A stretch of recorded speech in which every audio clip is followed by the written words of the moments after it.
അനുനിമിഷം പൊക്കോണ്ടിരിക്കും തോറും പെട്ടെന്ന് ടൈം മാറുമ്പോൾ ബീഹാറിലെ ചിത്രം കൂടുതൽ തെളിഞ്ഞു വരികയാണ്. ഇപ്പോൾ തെളിയുന്നത് നീലാകാശമാണ്. ഇപ്പോൾ വളരെ തെളിഞ്ഞ ആകാശമാണ്.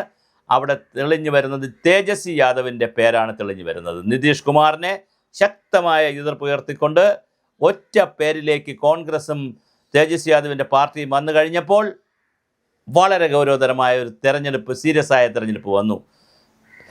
തുടക്ക സമയത്ത് NDA നിതീഷ് കുമാർ സഖ്യത്തിന് ആയാറാം ഗയാറാം പോലുള്ള തേജസ്വി കോൺഗ്രസ് പാർട്ടികളുടെ ഒരു ആയാറാം ഗയാറാം കളിയിൽ NDA നിതീഷ് കുമാർ സഖ്യത്തിന് വലിയ ഒരു അപ്പർ ഹാൻഡ് അവിടെ കിട്ടിയതാണ്. എന്നാൽ അതേസമയം വോട്ടധികാരി യാത്രയുടെയും വോട്ട് ചോർ യാത്രയുടെയും സമയത്ത് അങ്ങനെ ഒരു യാത്രയും പ്രചരണ പരിപാടി നടത്തിയപ്പോൾ രാഹുൽ ഗാന്ധിക്കും വലിയ അപ്പർ ഹാൻഡ് കിട്ടിയതാണ്. അപ്പോൾ മുഖാമുഖം നിന്നപ്പോൾ രാഹുൽ ഗാന്ധിക്ക് കിട്ടിയ അപ്പർ ഹാൻഡ് അനുസരിച്ച് രാഹുൽ ഗാന്ധിയും തേജസ്വി യാദവുമാണോ ആ സഖ്യമാണോ മഹാസഖ്യം എന്ന് പറയുന്ന ഇന്ത്യ സഖ്യത്തിൻ്റെ മഹാസഖ്യമാണോ ഇപ്പുറത്ത് NDA നിതീഷ് കുമാർ സഖ്യമാണോ ജയിക്കുക എന്നുള്ള വലിയ ചർച്ച നടന്നുകൊണ്ടിരുന്നപ്പോൾ NDA BJP സഖ്യത്തിനൊരു അപ്പർ ഹാൻഡ് കിട്ടി ഒരു ഘട്ടത്തിൽ. എങ്ങനെയാണ് കിട്ടിയെന്ന് ചോദിച്ചാൽ വിശാല സഖ്യത്തിലെ മഹാസഖ്യത്തിലെ പാർട്ടികൾ പരസ്പരം പോരടിച്ചുകൊണ്ട് മത്സരിക്കാൻ സ്ഥാനാർത്ഥികളെ നിർത്തിയപ്പോൾ ഒരു സാധ്യത ഇപ്പുറത്ത് കിട്ടി.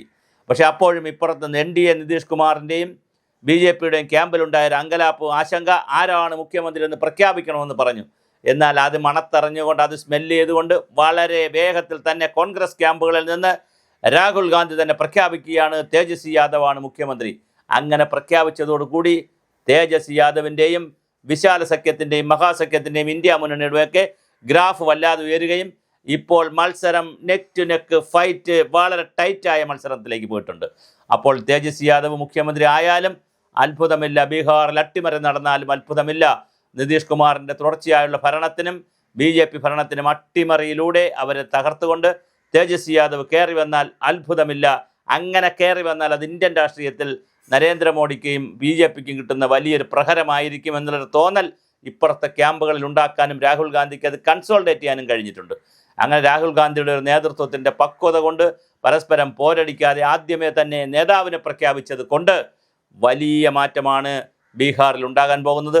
അങ്ങനെ ബീഹാറിൽ തേജസ്വി യാദവ് വന്നാൽ അത് കേന്ദ്ര ഗവൺമെൻറ് രാജിവെക്കണമെന്നും നരേന്ദ്രമോദിയുടെ നേരെ തന്നെ വജ്രായുധങ്ങൾ പ്രതിപക്ഷം ഉപയോഗിക്കുമെന്നുള്ള കാര്യത്തിൽ യാതൊരു തർക്കവുമില്ല. കഴിഞ്ഞ ദിവസം നരേന്ദ്രമോദി വലിയ റാലിയാണ് അവിടെ നടത്തിയത്, വളരെ വലിയ പ്രകടനമാണ്. പക്ഷേ ആ പ്രകടനത്തെ കവച്ച് വയ്ക്കുന്ന വളരെ വലിയ പ്രകടനവുമായിട്ടാണ് രാഹുൽ ഗാന്ധിയും ബീഹാറിലുണ്ട്.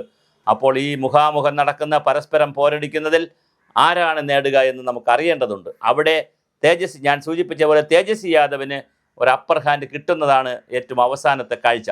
അങ്ങനെ അപ്പർ ഹാൻഡ് കിട്ടി തേജസ്വി യാദവും ഇന്ത്യൻ നാഷണൽ കോൺഗ്രസും അടങ്ങുന്ന മുന്നണി മഹാസഖ്യം തെരഞ്ഞെടുപ്പിൽ ജയിച്ചാൽ തേജസ്വി യാദവ് തന്നെയായിരിക്കും മുഖ്യമന്ത്രി.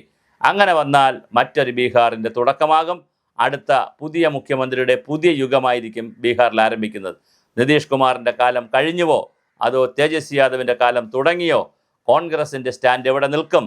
BJP ഏത് ഭാഗത്തേക്ക് മാറും?